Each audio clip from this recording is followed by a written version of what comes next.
shrimp shumai, and then half of them have chili aioli. Okay? Shrimp, what? Steamed shrimp shumai. Have you ever played rugby?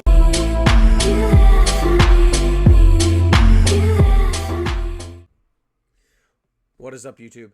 I know it's been a minute. It's been 3 weeks since I've uploaded, but I have an excuse. I've been actually putting work in. I've been going to a new cooking school. I've been, well...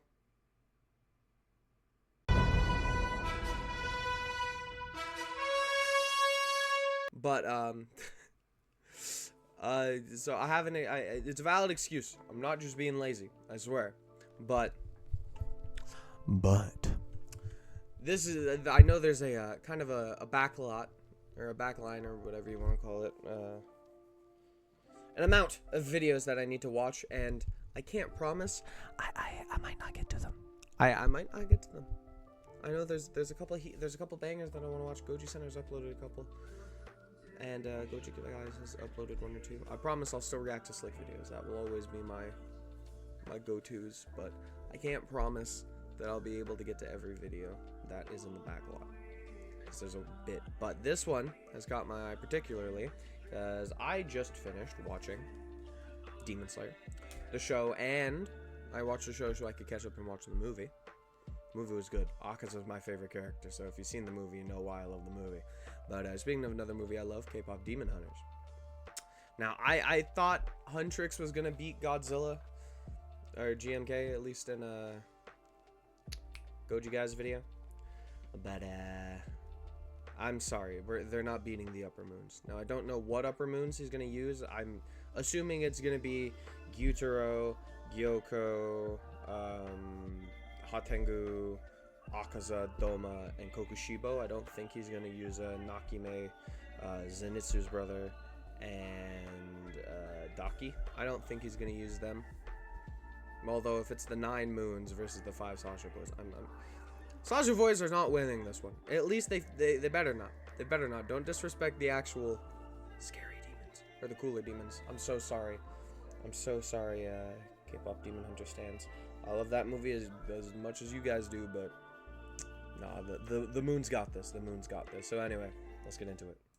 As of just a few days ago, Demon Slayer the movie Infinity Castle has been released, covering my personal favorite part of the Demon Slayer manga, pitting the world's greatest fighters, the Hashira, into a domain that would put Gojos to shame. The Infinity Castle, a never-ending hellscape of constant repeating buildings and rooms, each with their own gravity and rules. Though, with that being said, the castle itself isn't the most dangerous part. It's what lies within, the Upper Moons, the most powerful demons in the verse besides Muzan himself, each having unique and horrifying abilities at their disposal. Whether that's Doma, and his ability to absorb humans into his own body, or Nakimi, who's able to summon hundreds, if not thousands, of her own eyes to watch over every millimeter of the castle. There's a reason they're the top players in the verse, taking the combined power of Tanjiro and his team, along with the majority of the Hashira. But speaking of Nakimi, she's the main player in the Infinity Castle arc, being the one that brings the Demon Slayers to the castle, hoping to kill them all off. There have been many memes on what if she brought other heroes from other animes, but unlike most, pondering if she had brought in Kafka, Mob Psycho, or Goku, I want to know something a bit more strange. What if she brought in more demons, though not ones like herself? Bro.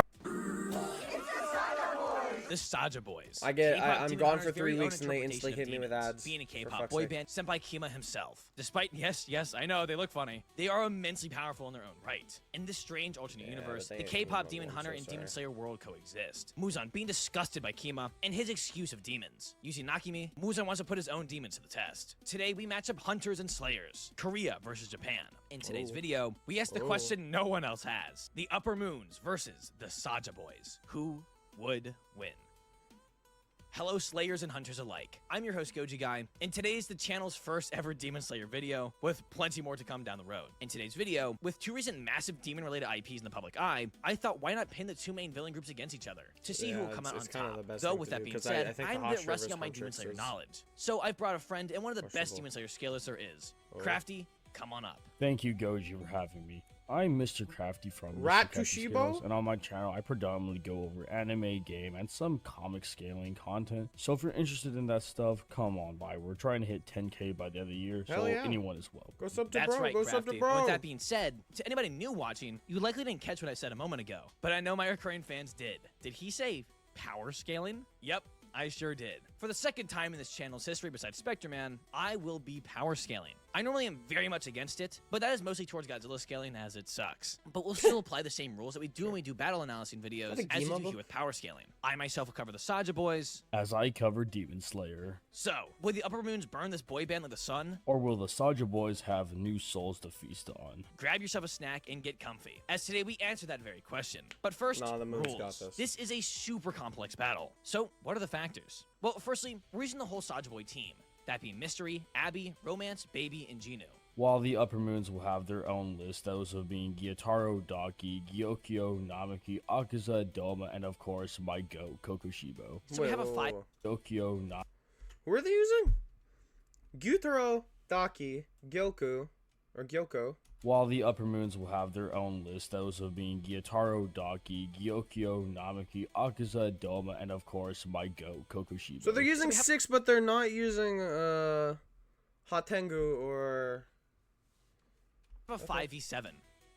So close to the number, but I didn't say. Go, Kokushibo. What? So we have a 5v7. So close to the number, but I didn't say it. Good.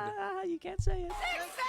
Kill yourself! Will be taking place in the Infinity Castle. Eight. Though to make sure it's not too one-sided, there is a twist. As he has shown that he can send his avatar through worlds, Kimo will also be entering the Infinity Castle. He will not be allowed to attack or give power. Rather, he'll be their coach, if you will, giving him advice. The only physical thing he can do is set fire to the castle to make it fair. So now while the castle is rearranging in the Upper Moon's favor, it will also be constantly catching on fire, meaning both teams have to fight on the move, making sure neither of them have a huge trade advantage. Along with that, the Upper Moons will gain the same treatment, getting Muzan to give out call-outs when needed. He'll watch from afar and let his own team know what's needed to make sure they win. So not only will the two demons be fighting as for the title as the best demon group, but their leaders will be bickering with each other trying to help their team. So overall, there will be teleportation galore, Infinity Castle that is constantly being engulfed in purple flames, and 2 demon gods, being reduced to nothing more than an annoying knocked teammate, yelling at you which weapon to use. chaos is the understatement. That's right. So, I will start and cover the Saja Boys' feats, and then Crafty will take it away with the Upper Moons and where they scale. After that, we'll cover the inherent advantages the groups have over each other, and then cover their battle. After all that is done, we'll finally determine the winner. So, put your bets in the comments, as we have an epic battle for you all today. Moons. Make sure to subscribe if you want to see more content like this in the future, and let's dive in, starting with the Saja Boys. Now, before we even begin, I want to say, whatever you think the Saja Boys scale to, move it up some. Now, first we need to set up what these guys are. Unlike the Upper Moons, these guys aren't weak to sunlight or any normal thing like that. In all honesty, they pretty much are just normal people. They can go out in day or night. They can suppress their demon marks, and don't really have any inherent weaknesses. I mean, yeah, like the Upper Moons, if you cut their head off, that will likely do the job. But I mean, at that point, wouldn't die from getting their head cut off. But other than that, they're just chilling. Now onto the Saja Boys as a whole. Overall, But we'll they really don't just be have scaling nature. Genu, as the rest of the team should be matched, or just below him in terms of power. So let's start with the easiest thing, that being speed. In terms of traveling speed, these guys are able to freely teleport wherever they want, whether that be a few feet away, or even going back to the demon world. Their travel speed would be instantaneous, or at least pretty dang close. In terms of combat speed, they're able to keep up with the demon hunters in hand-to-hand. Rumi, the leader of the group, being able to react and turn her body whilst Gino is mid-teleporting. While sure it's likely she had a rough idea on where he would appear, the fact that she was able to fully spin around in the time it takes Gino to teleport, which again is instantaneous, that gives him insane reaction and combat speed. If you don't want to go that high though, you can of course look at their bathhouse scene and what the girls are able to do, and then reasonably say the Saja Boys are able to pull that off too.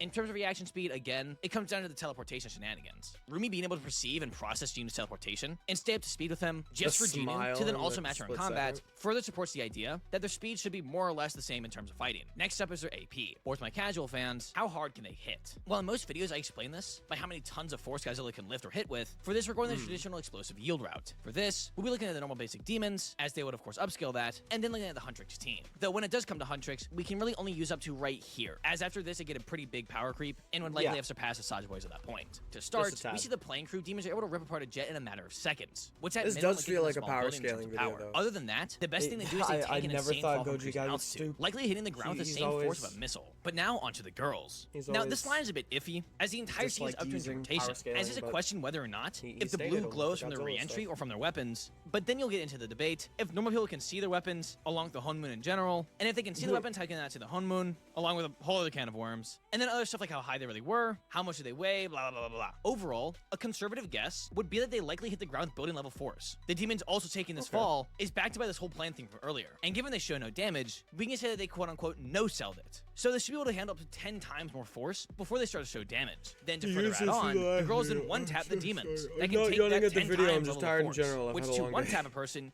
you need to be hitting anywhere from 7 to 10 times harder than what the character can take overall. So they are at a high ball, one-shotting demons that takes multiple buildings worth of force to take them down, or roughly 120 tons of TNT at a low end. So yes, really, the K-pop demon hunters can hit with enough force to level an entire city block. So back to the Saja boys. All these crazy feats from the girls are quite casual. I bring this up as when the girls get ready to fight the Saja boys, they have an entire sequence where they get quote-unquote battle ready, having different gear for the occasion, and a kill-on-sight mentality. So it's likely when they were fighting the Saja boys, they were going full force. Now it's up to the individuals to decide, but I would assume they are hitting at least twice as hard as they were against the plane demons, which honestly is a super low ball, which would just get them further into city block. But if you want a high ball, I could see the argument for multi-city block, but that could be considered a bit of a stretch. Anyways, the demon boys, or at least Chinu, is able to go blow for blow with Rumi, even outdoing her in certain moments. So it's likely the Saja boys can hit with that same amount of force if demanded to do so. So we have at minimum supersonic to instantaneous speed and city block levels of AP. But now onto the durability. This is where it gets super fun.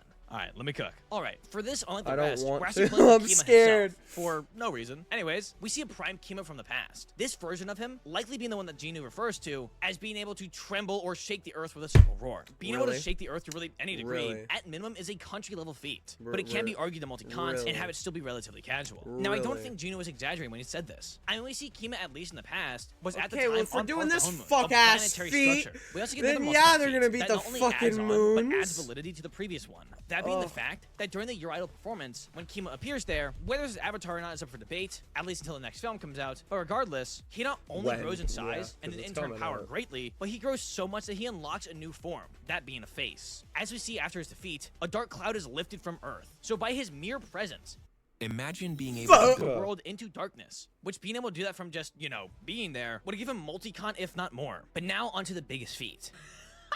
That sounds so wrong. Now, if his mere existence is multi-cont, you can only imagine how strong his full force blows would be. Well, when he blasts a beam at Rumi, she's only able to hold it off thanks to her Honmun weapons. Said Honmun likely taking heavy damage from the attack. But seeing she wasn't able to hold it off, Genu blocks the beam. While he does disappear, I'm not saying he's dead. He's not! He's dead! Get over it! Seconds. Now, this one is up to full interpretation, but assuming Kima was really going full force, that beam is likely at a low ball outputting moon levels of destruction. And Genu taking that for a long time, get it? I'm serious here. That would give Genu roughly small planetary levels of durability. You guys see why I find the system silly? Hey, it's peak though. Anyways, so all of the Saja boys would be on par, if not a little bit He's below. just making fun of the power scale. Relatively a low ball.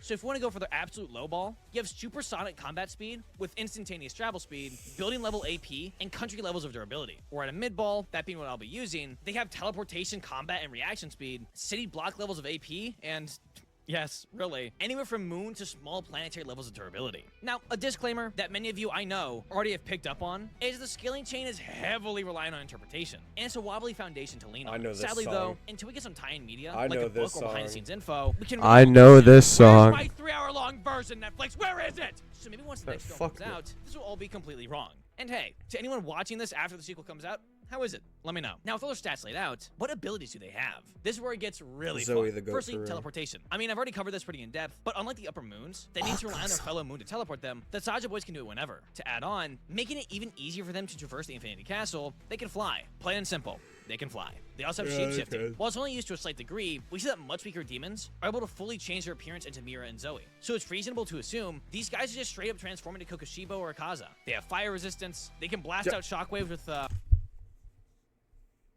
Goji guy. How did you pronounce his name? These guys are just straight up transform into Kokushibo or Akaza. It could be worse. They have fire resistance. They can blast out shockwaves with Akaze.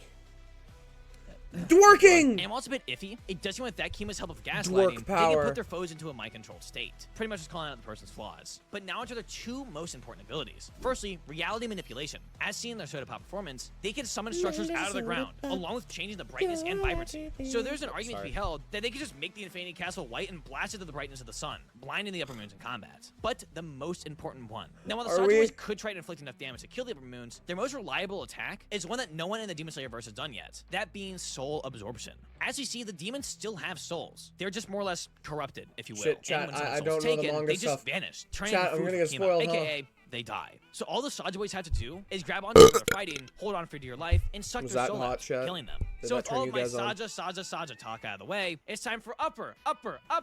Crafty, take it away. With the upper moons having a confirmed hierarchy of strength based on the higher number is the stronger than the last, we can actually find out the difference in their powers. With the old Hontengu clone being stated to be equal to that of Upper Moon, you can only assume that it's the weakest, that being Gyataro, and then each of his younger emotional clones are stated to be stronger than the old one. This is important as the real fourth Upper Moon, that being Zohakutan, is the fusion of the 4 clones, with them all being Zohakutan is so relative cool. power, and for the sake of consistency, Zohakutan assume is they're so all cool. equal to Gyataro. Then Zohakutan or Upper Moon 4 would be 4 times stronger than that of Gyataro, which is important as one of the most single best feats performed in the verses by Gyataro, which is him releasing all of his power upon his death and up in return destroying the entirety of the entertainment district. Said via his calculator warranting Probably 151 town kilotons of force. Said energy is more than the nuclear bomb we used to destroy Hiroshima, and as already established, Upper Moon 4 is 4 times that, or be able to output in the 604 kiloton range. However, he is still able to keep pace and do damage to the likes of a marked Mitsuri, who while in base is able to scale casually to that said Zohakutan, with the Demon Slayer mark being stated to increase one Slayer's compatibilities by an order of magnitude according to their fan book, which is just the Demon Slayer equivalent to a data book. An order of magnitude is a factor of 10, meaning Mitsuri would upscale his casual self by a factor of 10 times,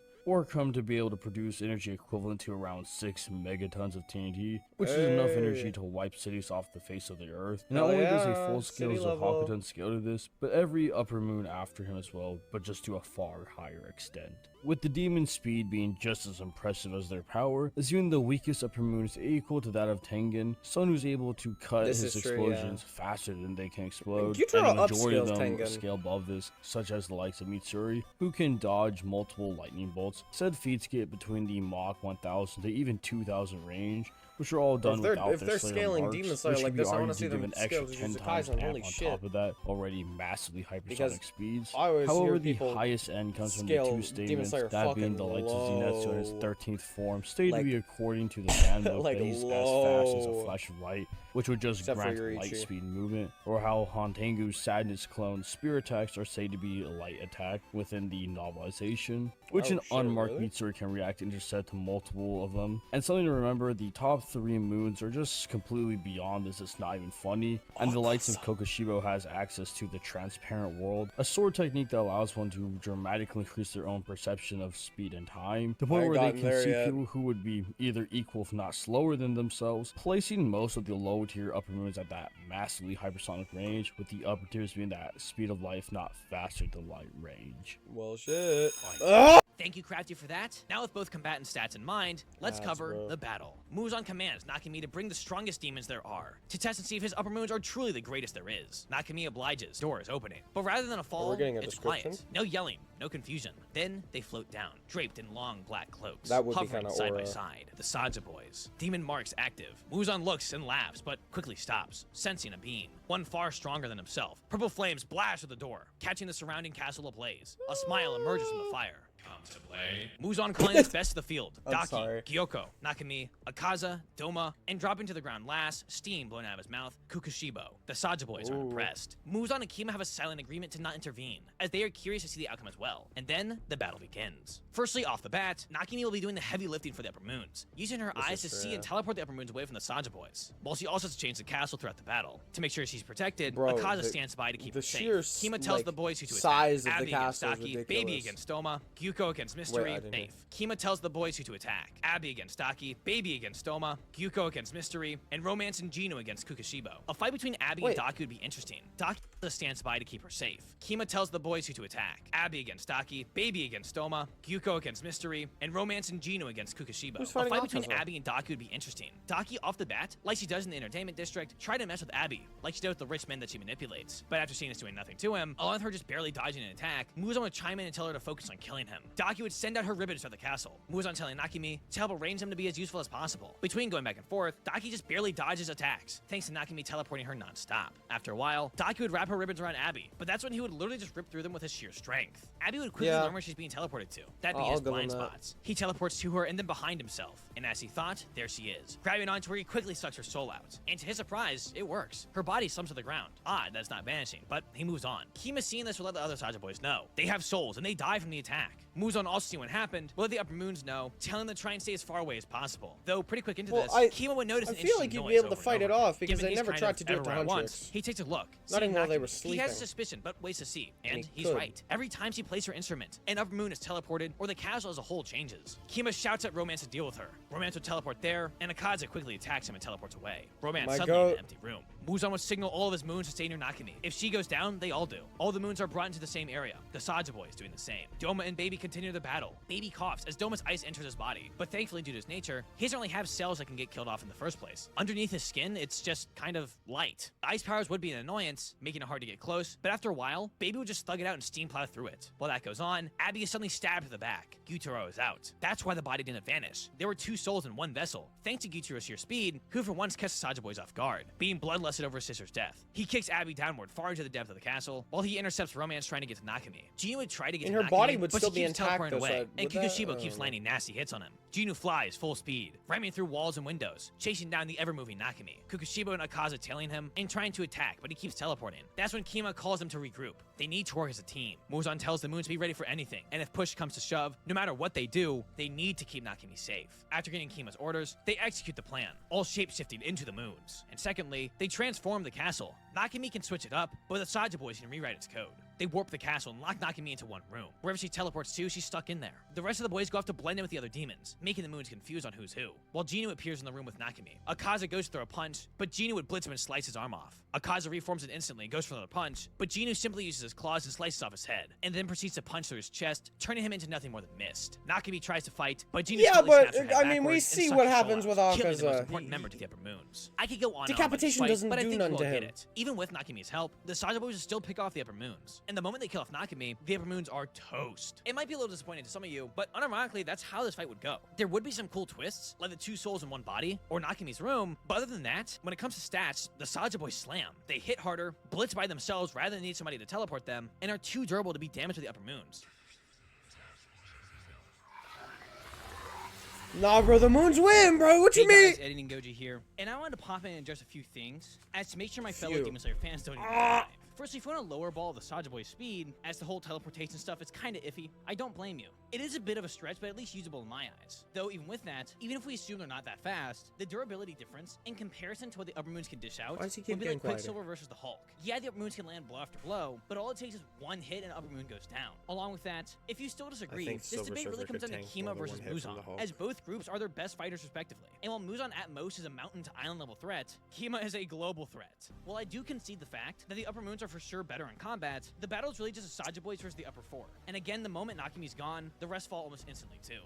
I'm sure there are some abilities that the moons have that could affect a Saja boy if they collectively team on one at a time, but that's also assuming the Saja doesn't just teleport away or call for help. Also, one interesting thing I thought of while writing this is that the teams could shout out their next moves, and neither team would have any clue what they're saying, as one group speaks Japanese while the other speaks Korean. Anyways, Ginu slams Kikoshibo, and yeah, if they didn't have their mentors with them, it would have gone on a bit longer, but at that point the Saja boys could just rip through the castle and completely destroy it with their punches. Along with their battle speed and flight, the upper moons just don't have a great way of hitting them. But what do you all think? It was a blast power scaling these guys, and Crafty was hilarious to work with, as we both were finding out how powerful the Saja boys are. Huge shout out to Crafty. If you guys love anime scaling, then check out this channel. He recently had a banger video of Yuji in the Squid Game, so go give that a watch. So, do you all think I'm out of my mind? Demon Slayer fans, please don't kill me. Or the Saja boys kill you, bro. We're gonna slime you up. Thank you all for watching, and now that I know a lot more about Demon Slayer, I will for sure have more on the channel. And next time, hopefully, they'll get a win. Let me know what you guys want to see next. But as always, keep collecting. Goji Guy out. See ya. Chat, he's a Kokushibo! No! Kokushibo is taking back shots from Ginu. No! Anyway, that was a pretty damn good video. I disagree. The moons is no, the moons skate. The moons slam. Not slam. Okay. The moons win. They might not slam, but sorry, Goji guy. I personally do not agree with the fucking surely how statementy that is, but that's me. It's just me. It's just me and only me. Unless you agree in the comments, please tell me. But Akaza beats them with the power of love. Bye, chat.